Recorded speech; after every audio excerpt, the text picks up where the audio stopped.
নমস্কার। গল্পসঙ্গীর গল্পের আসরে আপনাদের স্বাগত জানাই।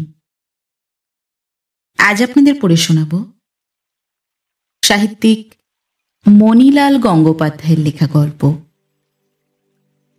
মুক্তি।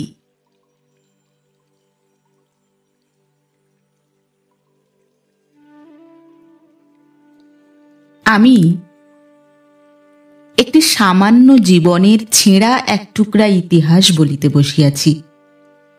হয়তো গল্পের আসর ইহাতে জমিবে না। মুক্তি গৃহস্থ ঘরের বউ হইয়া যেদিন কলিকাতা শহরের সদর রাস্তায় পানের খিলি বেচিতে বসিল, সেদিন তার সংকোচ ততটা হয় নাই যতটা সে আশ্চর্য হইয়া গিয়াছিল।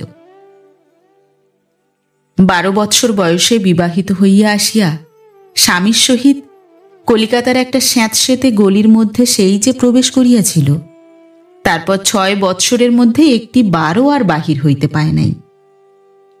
সেই ছোট্ট অন্ধকার ঝুপসি ঘরটির মধ্যে দিন রাত আবদ্ধ থাকিয়া তার এমনই অভ্যাস হইয়া গিয়াছিল যে জগতের কোথাও যে আলো আছে, বাতাস আছে, তা তার মনেই পড়িত না।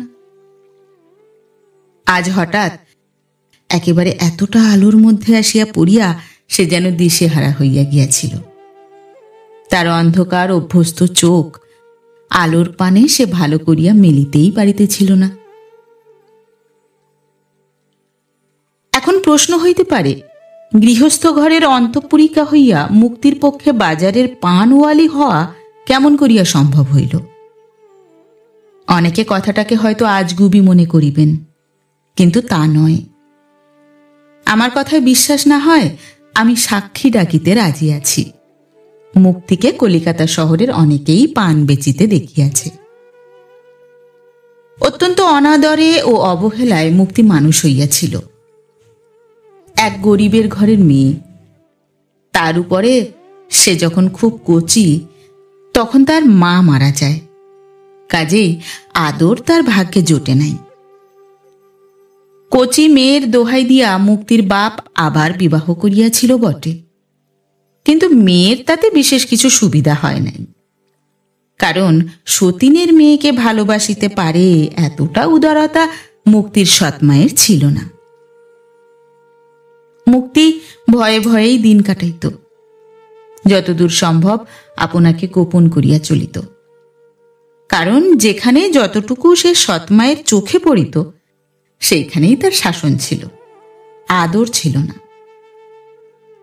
নিজেকে এই গোপন করিয়া চলাটা মুক্তির এমন স্বাভাবিক হইয়া গিয়াছিল যে স্বামীর কাছে সে নিজের হৃদয়টিকে মেলিয়া ধরিতে পারে নাই। স্বামীও তাহাকে পাইবার জন্য কোনোদিন তেমন আগ্রহ প্রকাশ করে নাই। বেচারাকে দোষ দেওয়া যায় না, কারণ সে জিনিসটা তার ধাতেই ছিল না। মুক্তির স্বামী কলিকাতায় কোন আপিসে অল্প মাহিনায় সামান্য চাকরি করিত। সে এ সংসারে বেশি কিছু চাহিত না, অল্পতেই খুশি ছিল, এবং সেই অল্পটুকু না পাইলে বিরক্ত হইয়া উঠিবার মতো তেজ তাহার ভেতরে ছিল না। সে ছিল নিরীহ ভালো মানুষ। তার এই নিরীহতা এতটা বিরাট ছিল যে কোনরূপ উত্তেজনাই তাহাকে আদপেই চঞ্চল করিয়া তুলিতে পারিত না। তার উপরে সে ছিল নকলচাঁদ বাবাজির শিষ্য। এমন গুরুভক্ত শিষ্য কলিকালে দুর্লভ।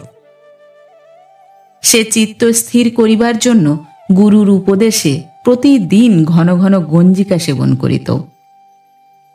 তার গাঁজার মাত্রা ক্রমেই এমন বাড়িয়া উঠিতেছিল যে লোকে বলা বলি করিতে লাগিল, কোন দিন না চিত্ত স্থির রাখা বিষয়ে অত বড় মহাত্মা নকলচাঁদ বাবাজিকেই সে ছাড়াইয়া উঠে। নকলচাঁদ বাবাজি চক্ষু মুদিয়া উপদেশ দিতেন, কামিনী কাঞ্চনের মোহ বড় ভয়ঙ্কর।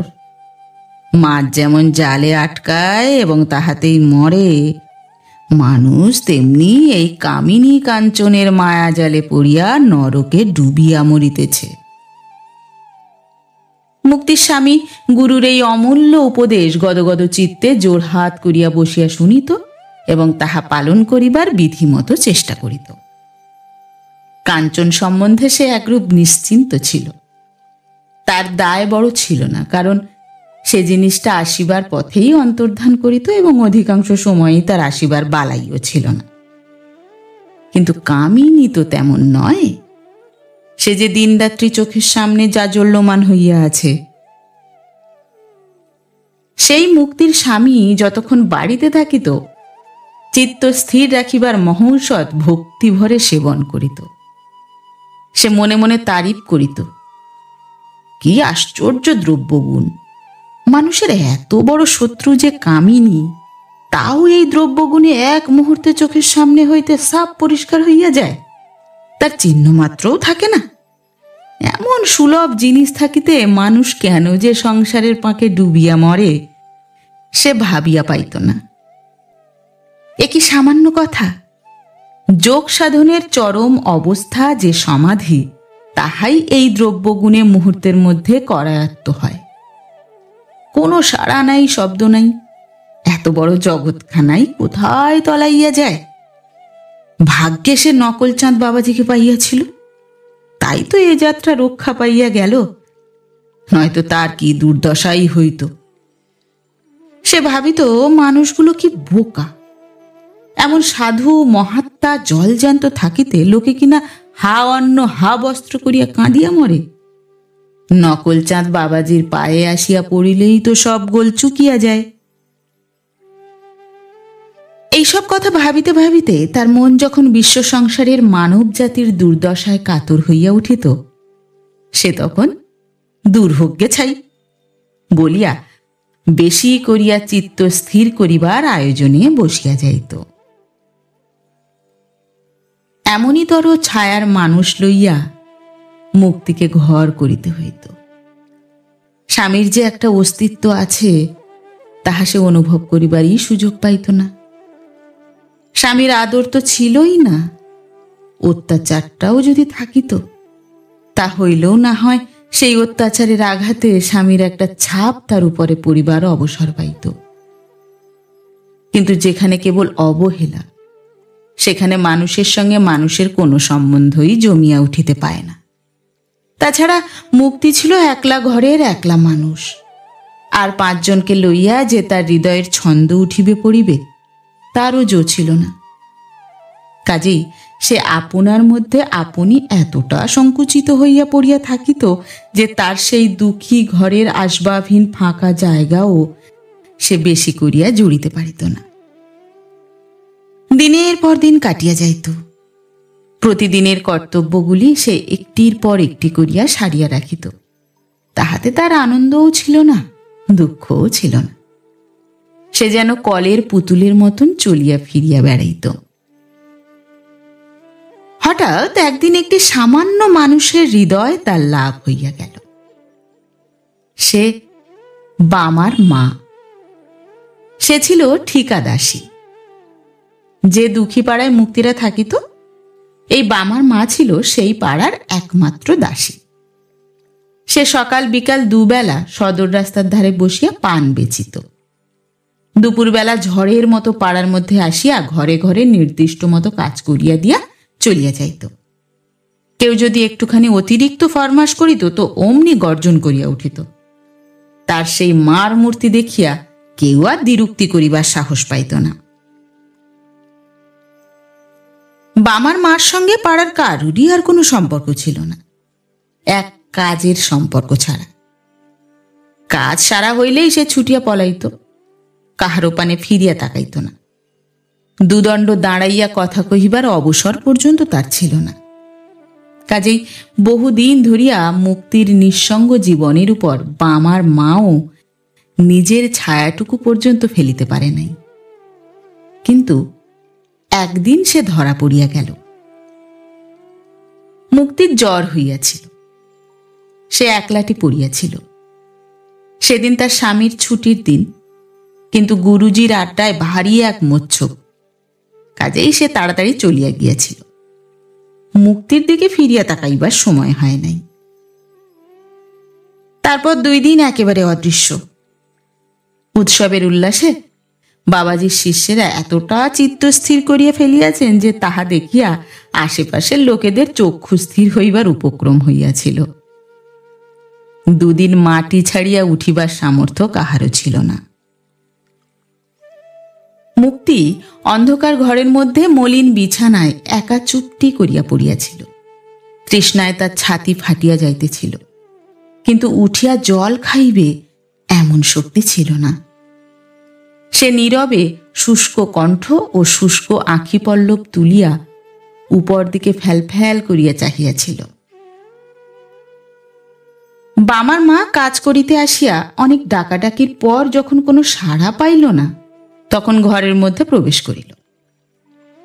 মুক্তি তাহাকে দেখিল, কিন্তু জল দিবার ফরমাসটুকু করিতে সাহস করিল না।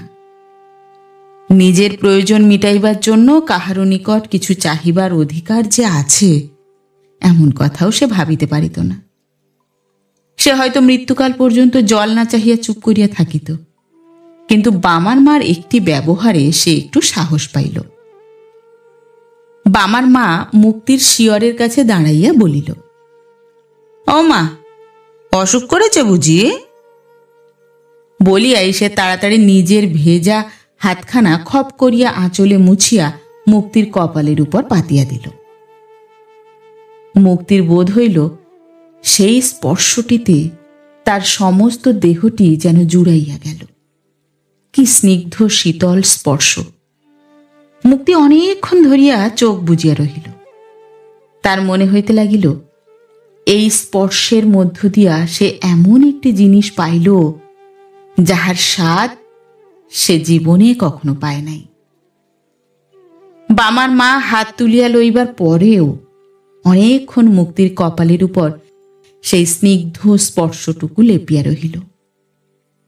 মুক্তি এতক্ষণে বামার মার কাছে জল চাহিল, কিন্তু কণ্ঠ এত শুষ্ক হইয়া আসিয়াছিল যে কথা বাহির হইল না। শুধু ঠোঁটের একটি আকুল কম্পন সেই শীর্ণ মুখখানির উপর দিয়া খেলিয়া গেল। বামার মা বুঝিতে পারিল, বলিল, জল খাবে বাছা? মুক্তি একটু ঘাড় নাড়িয়া সম্মতি জানাইল। বামার মা তাড়াতাড়ি জল গড়াইয়া আনিল। তার হাত হইতে ঘটি লইবার যেন তর সহিতেছে না, এমনি ভাবে মুক্তি উঠিয়া বসিল। এক নিঃশ্বাসে সমস্ত জলটা খাইয়া শুইয়া পড়িল। বামার মা একটা জোর নিঃশ্বাস ফেলিয়া বলিয়া উঠিল, বাছারে আমার, মুখে একটু জল দেবারও কেউ নেই গা। সেই দিন হইতে আর বামার মা মুক্তির বাড়ির কাজ সারা হইলেই ছুটিয়া পলাইতে পারিত না। কাজের পর দুদণ্ড সময়ের বৃথা অপব্যয় তার নিত্যই ঘটিতে লাগিল। বামার সঙ্গে মুক্তির চেহারার কোনোই সাদৃশ্য ছিল না, কিন্তু তবুও বামার মার কেমন মনে হইতে লাগিল যেন মুক্তি ঠিক বামারই মতন। ভারী আশ্চর্য মিল। সেই মুখ, সেই চোখ, সেই কথা, সেই সব। বামা আজ কতকাল হইল তাহাকে কাঁদাইয়া চলিয়া গেছে। তার চেহারা এখন ভালো করিয়া মনেই পড়ে না। মুক্তিকে সে কতদিন ধরিয়া দেখিতেছে, কিন্তু আশ্চর্য, এতদিন তো এটা চোখে পড়ে নাই যে মুক্তি তার বামারই মতন। হঠাৎ সেই অসুখের দিন হইতে এইটে তার কাছে কেমন করিয়া এমন স্পষ্ট হইয়া উঠিল কে জানে।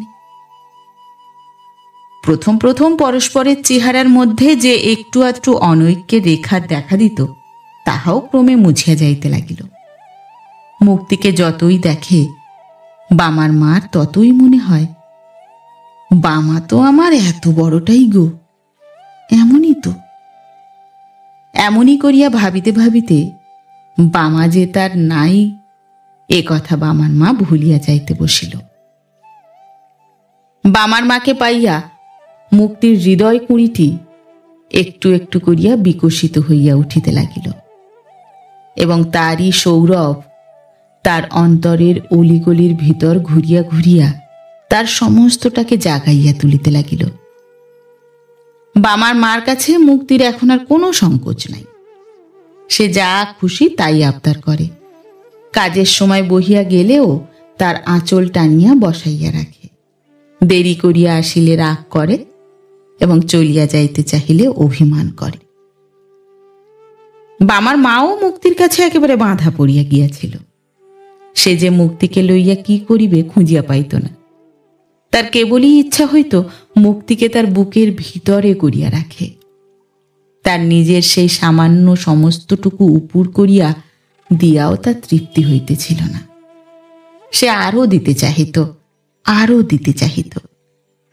যে কথাটি কানে শুনিত, মুক্তিকে না বলিলে তার প্রাণ ঠান্ডা হইত না।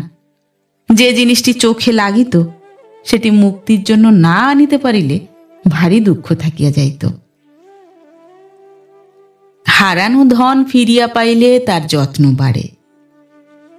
বামার জন্য যতটা না করিতে পারিয়াছিল, তার চেয়ে ঢের বেশি সে মুক্তির জন্য করিতে লাগিল। এমনকি মুক্তির কাছে বেশিক্ষণ থাকিতে পায় না বলিয়া সে 2-1 ঘরের কাজ ছাড়িয়া দিল, এবং যে কয়েক ঘরের কাজ বজায় রহিল তাহাতেও শৈথিল্য পড়িয়া গেল। কারণ মুক্তির উপরেই তার মন পড়িয়া থাকিত। যখনই সময় পাইত, একবার মুক্তিকে না দেখিয়া গেলে তাহা চলিত না, এবং যাই যাই করিয়া উঠিতে উঠিতে এতটা কাজের সময় বহিয়া যাইত যে তার জন্য তাহাকে ঘরে ঘরে তিরস্কার সহিতে হইত। বিকালবেলার দিকটায় তার অনেক কাজ ছিল, তবু সে যেমন করিয়া পারে একটু সময় করিয়া মুক্তির চুলটা বাঁধিয়া দিয়া যাইত, এবং তার পানের দোকানে যখন খরিদ্দার থাকিত না, তখন পায়ের বুড়ো আঙুলে একটা দড়ি বাঁধিয়া মুক্তির জন্য চুলের গুছি তৈরি করিত।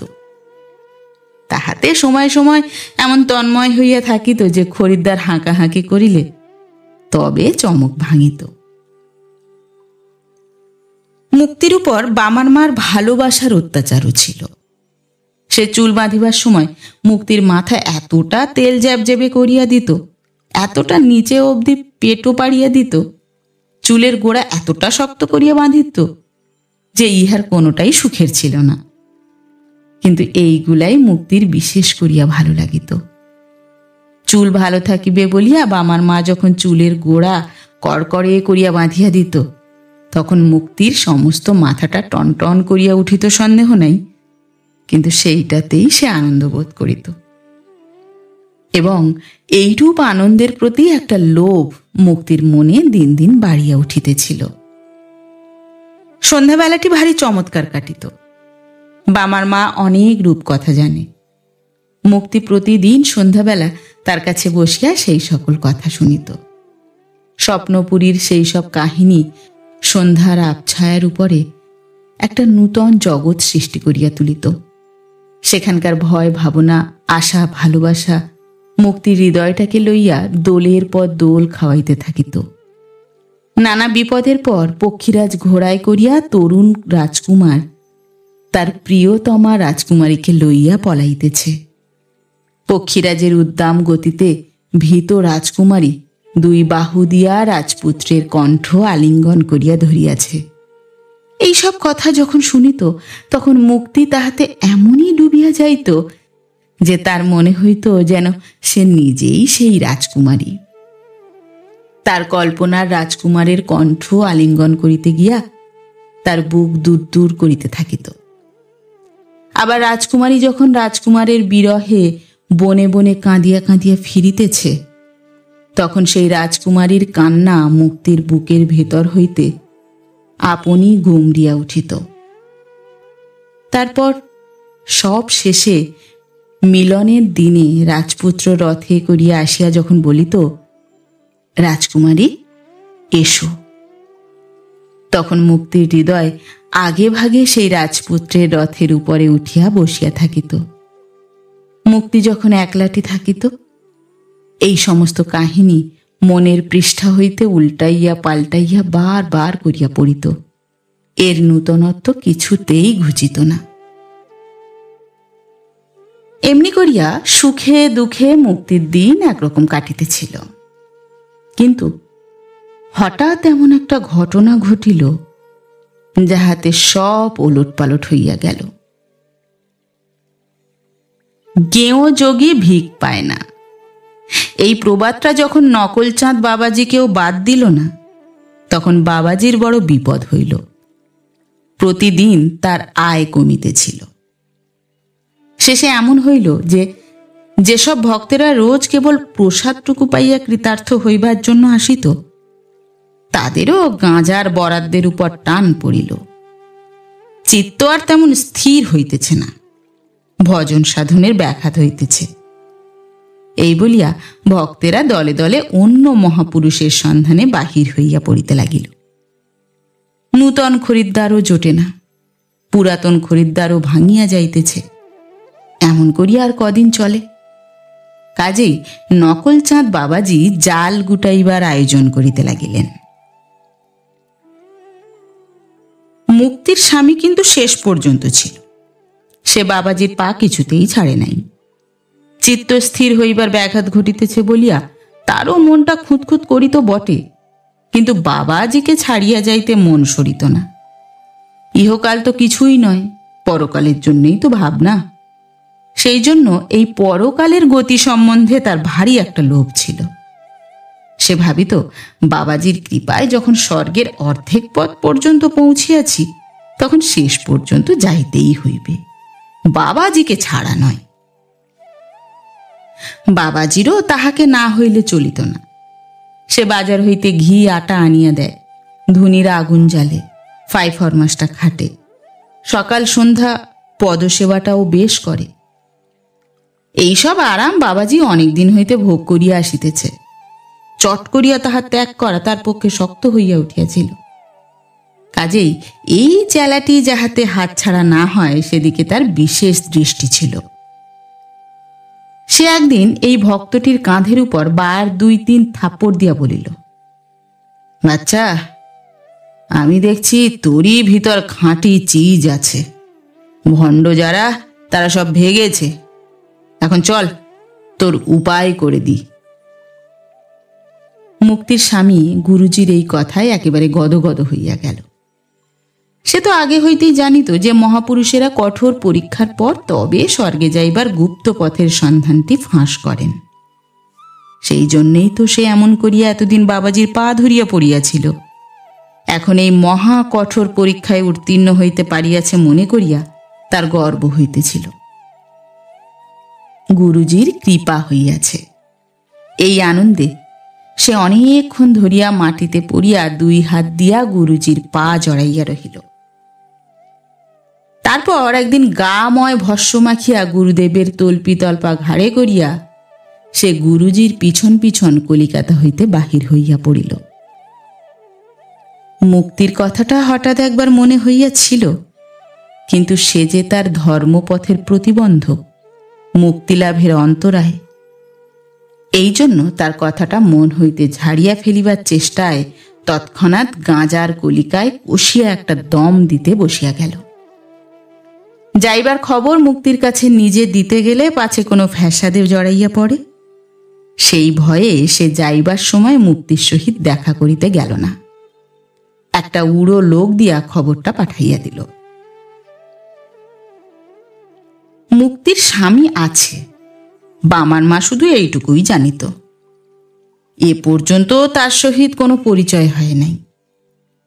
সে যখন মুক্তির কাছে আসিত তখন প্রায়ই তার স্বামী বাড়ি থাকিত না। দৈবাত কখনো দেখা হইলে পাশ কাটাইয়া চলিয়া যাইত। কাজেই মুক্তির স্বামী যে অন্তর্ধান করিয়াছে এ সন্দেহটি পর্যন্ত বামার মার মনে আসিতে পারে নাই। মুক্তিও কিছু বলে নাই, বলিবার কোনো তাগিদও তার মন হইতে উঠে নাই। তার মনটি ছিল এমনই ভীরু যে সকল রকম অবস্থাকে নিঃশব্দে মানিয়া লয় তার ধর্ম ছিল। কোনো দুঃখ যখন তার সম্মুখে আসিয়া দাঁড়াইত, সে জড়সড় হইয়া তার পানে কেবল চাহিয়া থাকিত। তারপর সেটা যখন তার মাথার ঝুঁটি ধরিয়া নাড়া দিতে থাকিত, তখনও সে এমনই ভয়ে ভয়ে থাকিত যে একটা আর্তনাদও করিতে পারিত না। সমস্ত দুঃখকে বুকের মধ্যে চাপিয়া সে কাঠ হইয়া থাকিত। স্বামী যে তার একটা সহায়, এমনভাবে স্বামীকে দেখিবার অবকাশ মুক্তির কখনো হয় নাই। কাজেই স্বামী যখন তাহাকে পরিত্যাগ করিয়া চলিয়া গেল, তখন সে নিজেকে যে খুব নিঃসহায় মনে করিল তা নয়। বামার মার সঙ্গে তার যেমন দিন কাটিতেছিল তেমনই কাটিতে লাগিল। কিন্তু এক জায়গায় একটু বাধিল। স্বামী চলিয়া যাইবার দিন 2-4 পরে বামার মা বাজারের পয়সা চাহিলে মুক্তি বলিল, বাজার করবার দরকার নেই। বামার মা অবাক হইয়া মুক্তির পানে চাহিয়া রহিল। মুক্তি আর কথাটি কহিল না।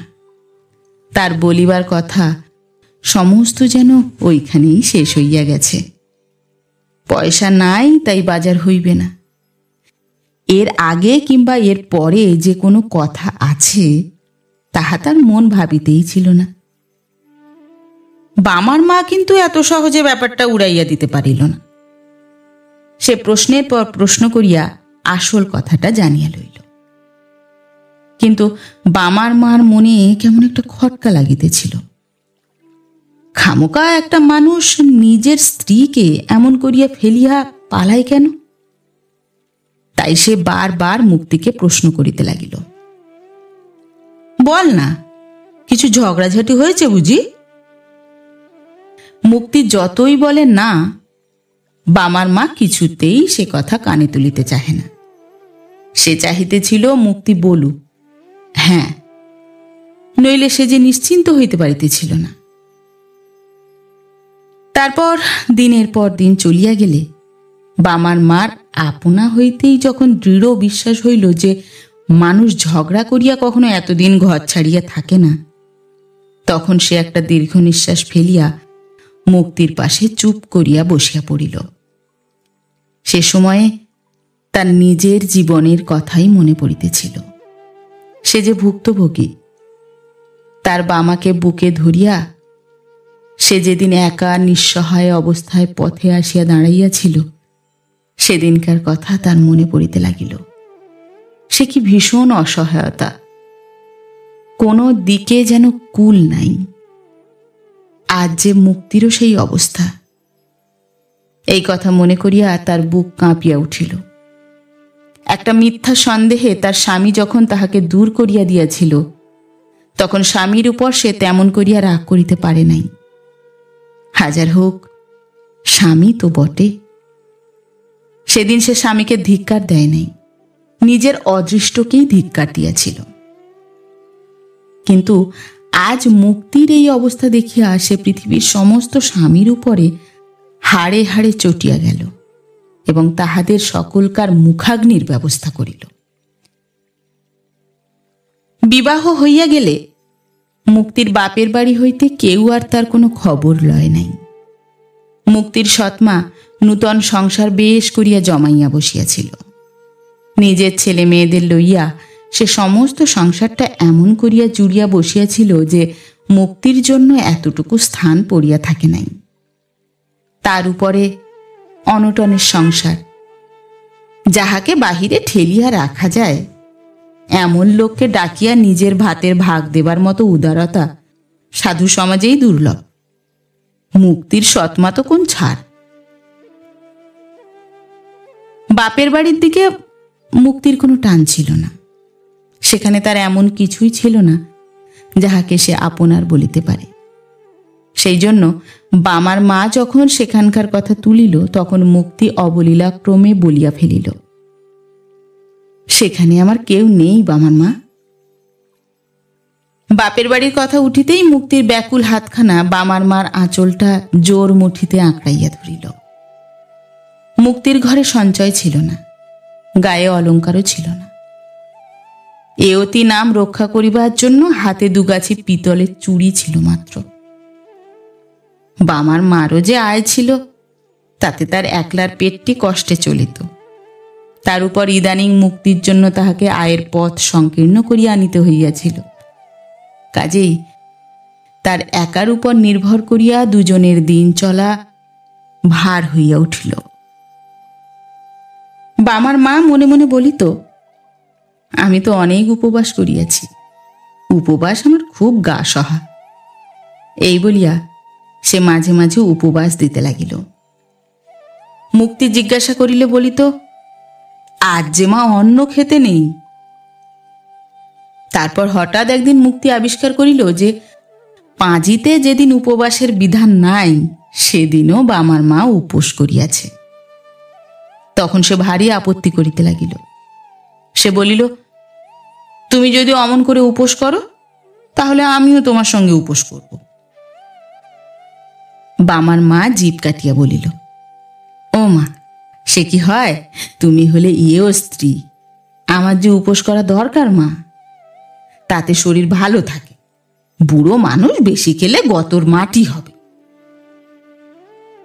বামার মার অন্ন খাইতে হইতেছে বলিয়া পাছে মুক্তি নিজের অদৃষ্টকে ধিক্কার দেয়, সেই জন্য বামার মা মুক্তিকে শুনাইয়া রাখিত যে সে যাহা দিতেছে তাহা ধার বলিয়াই দিতেছে, জামাই যখন ফিরিয়া আসিবে তখন সুদ শুদ্ধ আদায় করিয়া তবে ছাড়িবে। কিন্তু অবস্থা ক্রমেই সঙ্গীন হইয়া উঠিতে লাগিল। শুধু পেটের অন্ন লইয়া যদি কথা হইত তাহা হইলে না হয় একরকম করিয়া চলিয়া যাইত, কিন্তু তা তো নয়। অভাব যে চারিদিকে। মুক্তির পরনের কাপড় সেলাই করিয়া তালি দিয়া নানা রকমে ঘুরাইয়া ফিরাইয়া ছেঁড়া বাঁচাইয়া কোনো রকমে লজ্জা নিবারণ হইতেছিল। শেষে তাও আর চলে না। ঘরের ভাড়ার জন্য তাগাদার পর তাগাদা আসিতেছে। মুদির দোকানে যে দেনা আছে তার জন্য মুদি আসিয়া মুক্তিকে যাচ্ছে তাই শোনাইয়া যায়। কলের জল অসুচি বলিয়া তার স্বামী গঙ্গা জল খাইত। তার ধার আছে বলিয়া একদিন একটা উড়ে ভারী ঘর হইতে জলের ঘড়াটা জোর করিয়া লইয়া চলিয়া গেল। এমনই ধরো কত দিকে যে কত উৎপাত তার ঠিক নাই। নিরুপায় বলিয়া কেহ তাহাকে ক্ষমা করিত না। মুক্তি মুক্তি বুঝিয়া সমস্ত সহ্য করিত। শেষে আর উপায় না দেখিয়া বামার মা একদিন মুক্তিকে বলিল, মা, এক কাজ করবি, আমার সঙ্গে পান বেচতে যাবি? সকালে আপিসের সময় বামার মার পানের দোকানে ভারী ভিড় হইত। সে একলা সকলকে পান জোগাইয়া উঠিতে পারিত না। তাড়াতাড়ির সময় বাবুরা যে দুদণ্ড দাঁড়াইয়া পান লইবে তা হইত না। কাজেই অনেক খরিদ্দার ফিরিয়া যাইত। সেই জন্য বামার মার মনে হইতেছিল যদি এই সময়ে মুক্তি আসিয়া একটু সাহায্য করে তো অনেকটা সুসার হয়। যে লোক ডুবিতেছে সে যেমন করিয়া কুটাকে আশ্রয় করে, মুক্তি পান বেচিবার প্রস্তাবটি তেমনি করিয়া গ্রহণ করিল। বড় রাস্তার ধারে প্রকাণ্ড একখানা বাড়ির গায়ে ছোট্ট একটু রক, তারই এক কোণে ছিল বামার মার পানের দোকান। দোকানের সরঞ্জাম বিশেষ কিছু ছিল না। একটি দড়ি দিয়া বাঁধা ভাঙা টিনের বাক্স এবং তার ভেতরে কয়েকটি গোল গোল টিনের কৌটা। বামার মার পাশে একটুখানি জায়গা করিয়া মুক্তি সেই দোকানে আসিয়া বসিল। মুক্তির ছিন্ন মলিন বস্ত্র, কপাল অবধি ঘোমটাটুকু টানা। তার সেই শুষ্ক করুণ মুখখানির উপরে টানা টানা দুইটি চোখ স্থির হইয়া ভাসিতেছে, শুধু এইটুকুই দেখা যাইতেছিল। মুক্তি স্তব্ধ হইয়া এক দৃষ্টে পথের পানে চাহিয়া বসিয়াছিল। তার মনটা চারিদিককার নূতন জিনিস দেখিবার জন্য উৎসুক হইয়া উঠিতেছিল, কিন্তু তার অনভ্যস্ত চোখ মনের সেই ঔৎসুক্যকে নিজের মধ্যে কিছুতেই জাগাইয়া তুলিতে পারিতেছিল না। তার চোখ যেন স্বপ্ন দেখিতেছিল এবং তার অলস দৃষ্টির সেই নীরব করুণ নীরবতার উপরে তার বোবা হৃদয়টির আভাস থাকিয়া থাকিয়া ভাসিয়া উঠিতেছিল। মুক্তি এমন জড়সড় হইয়া ছোট্টটি হইয়া বসিয়াছিল যে রাজপথের চারিদিকের ব্যস্ততা ও বিশালতার মধ্যে তাহাকে খুঁজিয়া পাওয়া দায়। কিন্তু তাহাতেই আশেপাশে চারিদিকে একটা চঞ্চলতার ঢেউ বহিয়া গেল। অনেকের উৎসুক দৃষ্টি তার উপরে বারে বারে পড়িতে লাগিল। আপিসের বাবুরা দোকানের ধারে এমন ভিড় করিয়া দাঁড়াইল যে সেই ভিড় দেখিবার জন্যই লোকের ভিড় জমিয়া গেল। মুক্তির হাত হইতে পান লইবার জন্য কাড়াকাড়ি পড়িয়া গেল। সেদিন বাবুদের আপিস যাইবার তাড়াতেও একটু শৈথিল্য দেখা গেল। পান না লইয়া কেহ নড়িল না, এবং পান হাতে লইয়াও বন্ধুর জন্য অপেক্ষার অছিলায় অনেকে দাঁড়াইয়া রহিল। এমনও হইল যে অপেক্ষা করিতে করিতে হাতের পান ফুরাইয়া গেলে আবার পান লইতে হইল।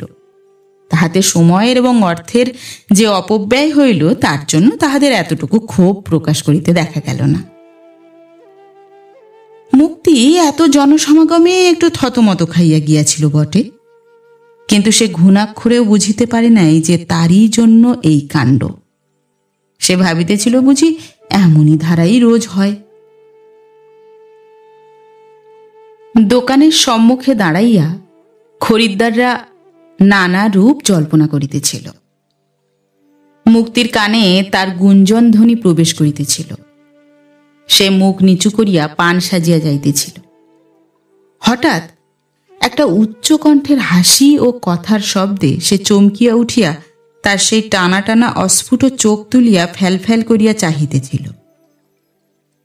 তার সেই দৃষ্টিটুকুকে সকলে এমনই ভাবে গ্রহণ করিতেছিল যেন সেটি তাদের পরম আরাধনার ধন। তারপর মুক্তির হাতে যখন কাজ রহিল না, সে অলস দৃষ্টিতে রাস্তার পানে চাহিয়া বসিয়া রহিল। একটি মানুষের সঙ্গে ধরিয়া যত দূর পারে সে তার দৃষ্টিটিকে বহিয়া লইয়া যাইতেছিল। তারপর সে মানুষটি অদৃশ্য হইয়া গেলে আবার নূতন মানুষের সঙ্গে দৃষ্টিকে বাঁধিয়া দিতেছিল। এমনি করিয়া সে মানুষের পর কেবল মানুষই দেখিয়া যাইতেছিল। তারপর সে রাত্রে সে যখন নিদ্রা গেল, তখন তার মাথার ভিতরে কেবল মানুষের মুখ বিজবিজ করিতেছে। পথের লোক যে তার পানে ফিরিয়া ফিরিয়া চাহিয়া যায়, এটা অল্প দিনের মধ্যেই মুক্তির নিকট ধরা পড়িল। যেদিন এই খবরটি একটি মানুষের চোখ দিয়া তার মনের মধ্যে প্রথম পৌঁছিল, সেই দিন হইতে দেখিল তার দিকে লোকের চাহিবার যেন আর অন্ত নাই। সে অবাক হইয়া গেল। কিন্তু যে লোকটির দ্বারা এই খবর সে প্রথম পাইল, স্মরণ পথে সে অক্ষয় হইয়া রহিল। তার সঙ্গে মুক্তির যখন প্রথম চোখের মিলন হয়, তখন ঠিক দুপুর বেলা। রাস্তার গোলমাল প্রায় থামিয়া আসিয়াছে। দুই একটি মাত্র লোক চলাচল করিতেছে। মনে হইতেছিল যেন একটা প্রকাণ্ড অলসতা রাস্তার এধার ওধার জুড়িয়া গা মেলিবার আয়োজন করিতেছে। মুক্তির মনের ভিতরেও একটা অলসতা ধোঁয়ার আকারে উড়িয়া বেড়াইতেছিল। সে আপনার মনে বসিয়া ধীরে ধীরে পান সাজিতেছিল। হঠাৎ একবার চোখ তুলিয়া দেখে দূরে একটি অনিমেষ দৃষ্টি তার মুখের উপরে পড়িয়া আছে। মুক্তি প্রথমে কোনো খেয়াল করিল না। সে চোখ নামাইয়া লইল। খানিকক্ষণ পরে তার চোখ যখন অন্যমনস্কভাবে আবার সেই দিকে গিয়া পড়িল, তখনও দেখিল সেই দৃষ্টি সেই একভাবেই রহিয়াছে।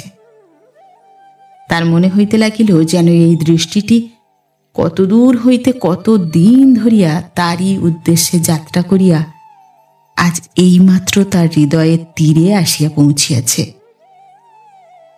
আপিসের বাবুরা যখন পানের দোকানে ভিড় করিয়া দাঁড়াইত, তখন মুক্তি চোখ তুলিবার বড় অবসর পাইত না। যেটুকু উপর দিকে চাহিত, তাহাতে শুধু ভিড়টাই নজরে পড়িত, আলাদা করিয়া মানুষ চোখে পড়িত না। কিন্তু দুপুরবেলাকার সমস্ত অলসতা ও নির্জনতার উপরে সেই যে একটিমাত্র দৃষ্টি জাগিয়া থাকিত, তাহাই মুক্তির কাছে তখন বিশ্বের মাঝে একমাত্র দৃষ্টি বলিয়া মনে হইত। রাস্তায় সে এত লোক দেখিত যে কাহাকেও মনে রাখা সম্ভব নয়, কিন্তু এই যে একটি লোক সমস্ত মানুষ হইতে বিচ্ছিন্ন হইয়া প্রতিদিন একলা আসিয়া দাঁড়াইত, তাহাকে ভুলিবার অবসর কোথায়? আর সমস্তকে ছাড়াইয়া সে মুক্তির নির্জন মনের উপরে দিন দিন চাপিয়া বসিতে লাগিল। মুক্তির দুবেলা দুমুঠা জুটিতেছে, পরনের কাপড় মিলিয়াছে। ইহাতে বামার মা খুশি ছিল, কিন্তু মধ্যে মধ্যে মুক্তিকে দেখিয়া তার ভাবনা হইত, এমনি করিয়াই কি মেয়েটা ঘর ছাড়া ছন্ন ছাড়া হইয়া থাকিবে? এক এক সময় তার মনে ভারী ক্ষোভ হইত, হয়তোবা তারই অদৃষ্টে মেয়েটার এমন দশা হইল। সে হতভাগিনী যেখানে গিয়াছে, যাহাকে আশ্রয় করিয়াছে, তাহাই ভাঙিয়া পড়িয়াছে। মুক্তির কথা ভাবিয়া তার চোখে জল আসিত। বামার মা চুপ করিয়া থাকিতে পারে নাই। সে গোপনে মুক্তির স্বামীর সন্ধান করিতেছিল। নকলচাঁদ বাবাজির যেসব শিষ্য ছিল তাহাদের বাড়ি হাঁটাহাঁটি করিয়া অনেকবার বিফল মনোরথের পর সে নকলচাঁদ বাবাজির ঠিকানা সংগ্রহ করিয়াছিল। তারপর আধা লেখাপড়া জানা একটা লোককে ধরিয়া অনেক খোসামদের পর মুক্তির স্বামীকে একখানা চিঠি লেখাইয়া সেই ঠিকানায় পাঠাইয়া দিয়াছিল। এখন সে উত্তরের অপেক্ষা করিতেছে। মুক্তির সেই মনের মানুষটি মনের মধ্যেই রহিয়া গিয়াছিল। সে যে কোনোদিন আসিয়া মুক্তির সামনে দাঁড়াইয়া কথা কহিবে তাহা মুক্তি কল্পনাও করিতে পারে নাই। একদিন দুপুরবেলা বামার মা বাজারে পান কিনিতে না কি করিতে গিয়াছিল। মুক্তি একলাটি বসিয়াছিল। সে হঠাৎ আসিয়া বলিল, মুক্তি, এসো। মুক্তি মুখ তুলিয়া চাহিল। তার মনে হইল মুক্তি এসো এই কথাটি সে যেন স্বপ্নে শুনিল, একটি সহজ সরল পরিচিত ডাকের মতন। স্বপ্নে মানুষ যেমন অসহায় হইয়া যায়, ঘটনার স্রোত কোথায় লইয়া চলিয়াছে তার যেমন হিসাব থাকে না, মুক্তির ঠিক সেই অবস্থা হইয়াছিল। কোথায় যাইতে হইবে, কেন যাইতে হইবে, এই সকল প্রশ্নের সংশয় তার সেই স্বপ্নাবিষ্ট কাঁচা মনের জড়তার উপরে কোনো আঘাত দিতে পারিল না। তার কানে গেল শুধু সেই আহ্বানের সুর। সে সুরের নেশা তার মনে গিয়া লাগিল। তার মনে হইতে লাগিল এই ডাক যেন বামার মার মুখে শোনা সেই রূপকথার রাজপুত্রের ডাকের মতন, রাজকুমারী এসো। অনেক দিনের বিরহের পর, অনেক দুঃখের পর রাজপুত্র তো এমনই করিয়া আসিয়া অভাগিনী রাজকন্যাকে ডাক দিয়াছিল। মুক্তির চোখের সামনে জল জল করিয়া ফুটিয়া উঠিল সেই রাজপুত্র, সেই রাজপুত্রের রথ। তার মন আর বিলম্ব সহিতে পারিল না। তার দুরু দুরু হৃদয় রাজপুত্রের রথের উপরে গিয়া বসিল। মুক্তি দোকান ছাড়িয়া উঠিয়া আসিল। তারপর বৈকালে যখন চৌরাস্তার মাথায় একলা দাঁড়াইয়া চারিদিকে আকুল নেত্রে চাহিয়া দেখিতেছিল, তখন কোথায় তার সেই রাজপুত্র, কোথায় বা তার রথ? তার চোখের উপরে পৃথিবীর আলো ম্লান হইয়া আসিতেছিল। রাজপুত্রের রূপ ধরিয়া এ কোন মায়াবী রাক্ষস তাহাকে ভুলাইয়া গেল। তার সমস্ত শরীর জ্বলিয়া যাইতেছিল। তারপর যখন বামার মার দোকানে আসিয়া পৌঁছিল, তখন যেন বানবিদ্ধ পাখির মতো সে লুটাইতেছে। বামার মা একলাটি দোকানে বসিয়া আকাশ পাতাল ভাবিতেছিল। আজ সে মুক্তির স্বামীর চিঠি পাইয়াছে। সে লিখিয়াছে, তীর্থধর্ম করা তার আর পোষাইতেছে না, বাড়ি ফিরিবার মন আছে, কিন্তু হাতে পয়সা নাই। ভিক্ষা করিয়া করিয়া পথ খরচের জোগাড় করিতেছে। টিকিটের দামটা জমিলেই সে বাড়ি ফিরিয়া আসিবে। বামার মা ভাবিতেছিল টিকিটের দামটা কত, এবং কষ্টে সৃষ্টে কোনো রকমে সেটা এখান হইতে পাঠানো যায় কিনা। এমন সময় মুক্তি আসিয়া উপস্থিত হইল। বামার মা তার দিকে চাহিয়া উৎকণ্ঠার সহিত জিজ্ঞাসা করিল, কোথায় গিয়েছিলি মা? মুক্তি তার সেই বড় বড় চোখ দুটো হইতে আগুন ঠিকরাইয়া বলিয়া উঠিল, জমের বাড়ি। বামার মা হতভম্ব হইয়া মুক্তির সেই জ্বলন্ত চোখের পানে চাহিয়া রহিল। মুক্তির স্বামীর চিঠি তার হাত হইতে খসিয়া পড়িয়া গেল। এমন সময় একজন খরিদ্দার জোর গলায় হাঁকিল, 1 পয়সার পান।